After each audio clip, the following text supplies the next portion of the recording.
Hi everybody, my name's Ericka Skinner and I'll be one of your fellow classmates this semester at Eastern Carolina University. To let you guys know a little bit about myself, I currently reside in Wilson, North Carolina, which is located 40 minutes east of Raleigh, 40 minutes west of Greenville. So I'm right in the middle, kind of hanging out. If I want to go to the beach, a couple hours one way. If I want to go to the mountains, a couple hours the other way.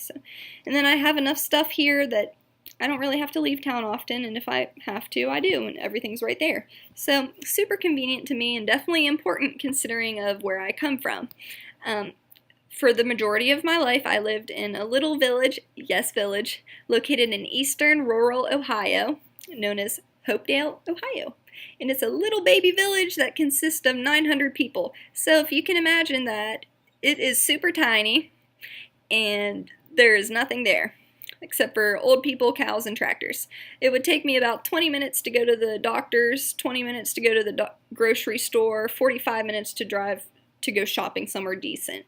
If people think of Ohio, they think, some big cities, Columbus, Cleveland, Cincinnati, you got the Cleveland Browns, Ohio State University, Cincinnati Bearcats, Bengals. But I'm not located anywhere near any of those large cities. The largest city that I'm closest to is Pittsburgh, Pennsylvania, which is about 45 minutes east of where I'm located in Hopedale. So it was really stressful having to drive all over the place in order to get small tasks done. It was like a whole day trip if I wanted to go shopping, which was very inconvenient. So I definitely wanted to go live somewhere where I didn't have to be all over the place. Growing up, a big part of my life and where I am today is dedicated to my running career. I'm a long distance runner. For the past 10 years, I've ran about 10 to 13 miles each day, yes, and it was very cold in Ohio running in 0-degree weather, which I really, really didn't like when I was at home, but in order to be good, you had to run year round. And down here, it's a lot nicer, a lot warmer. It got kind of cold this winter, but not too bad. Nothing compared to 0 degrees.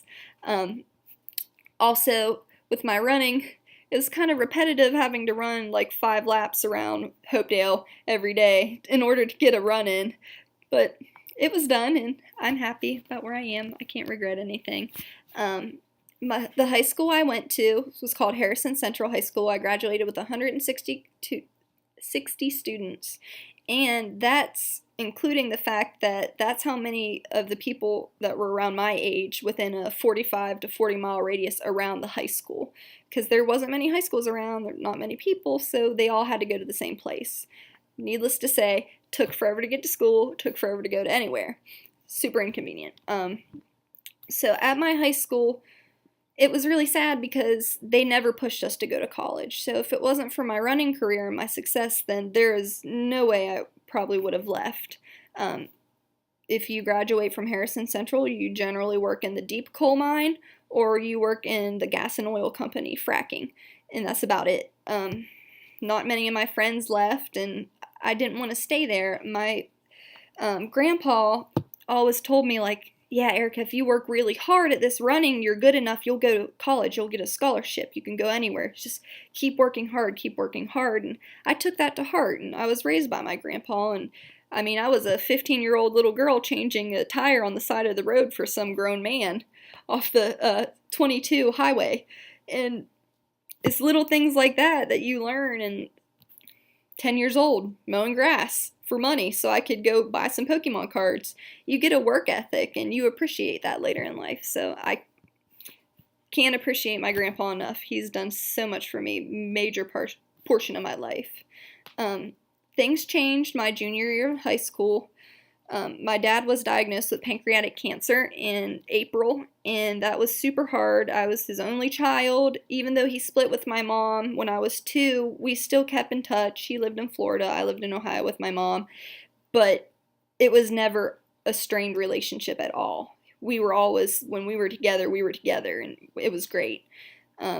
Unfortunately, the type of cancer that he did have was extremely deadly, if y'all don't know much about pancreas cancer, and he lasted 9 months after his diagnosis. We thought the surgery that he was eligible for, which essentially could have added on to his life expectancy, was going to help, but they found cancer within his lymph nodes, and in January he passed away. But my dad told me, please, Ericka, don't stay here.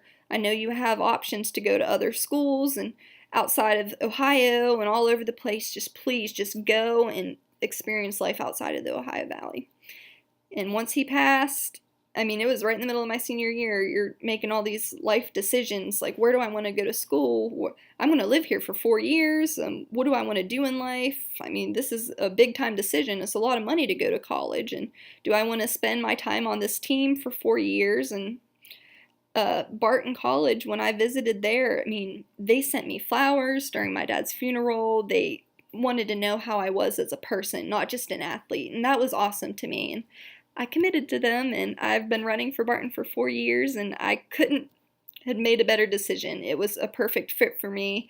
They have done so much for me. The faculty and staff are just absolutely incredible people. I've received some of the best mentors I could ever ask for, and have provided me and guided me in the best possible way I could ever go to. So I appreciate that dearly and will for years and years and years to come.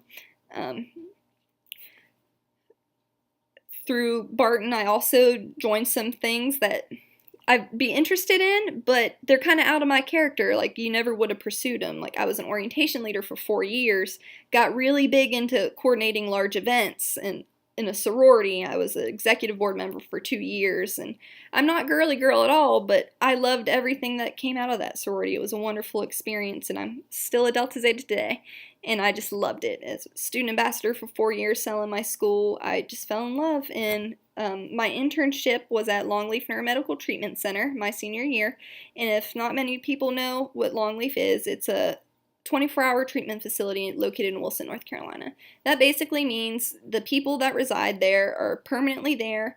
They range from very severe physical disabilities and really like debilitating mental illnesses as well.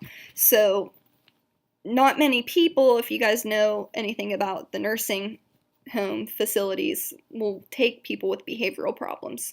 It's just one of those things that society just kind of shrugs them to the side. I mean, yeah, they need more treatment, but these people have nowhere to go. Longleaf's normally their last step in life, and it's just very sad. And a lot of families don't come visit these people, and they're just there, and they live there, and Longleaf does an excellent job taking care of their residents. Don't get me wrong, they treat those people great. And I just really fell in love with those people. I knew I wanted to be a counselor through the depression and stuff that I suffered when I went through my dad's death, but I didn't really think about going into mental health counseling. And I just think those people are treated so unfairly, and people should really open their eyes and give them a chance, because yes, you have to be on your toes. You never know what type of behavior they're about to perform, but you need to give them the utmost respect that they deserve, because like anybody else, they just want to be noticed. They want somebody to listen to them. And it just made my day whenever I'd walk by a resident's room and they'd be like, "Hey, Ericka," and like they'd be so happy that I just remember their name or remember to visit them. And if I can make that type of difference in someone's life, then I'm all for it. If I can continue my education to better the quality of life for these people, I'm all for it too. So that's why I'm here, and East Carolina seemed like a perfect fit for me because I really liked the people and the professors and the students I visited on my trip when I went for my interview. So I really enjoyed it, and I'm very excited to learn from y'all. To let you guys know a little bit about myself, I love science. I'm a big-time nerd. I love reading. I love hiking, going to the beach, sorority stuff, planning large events. Just typical things. I love running still, even though if I run down the street and run back home, I don't feel guilty about it because I don't have to anymore. But I still really enjoy it. I can't really think of anything else. So that's it. Thanks for listening, guys. Bye.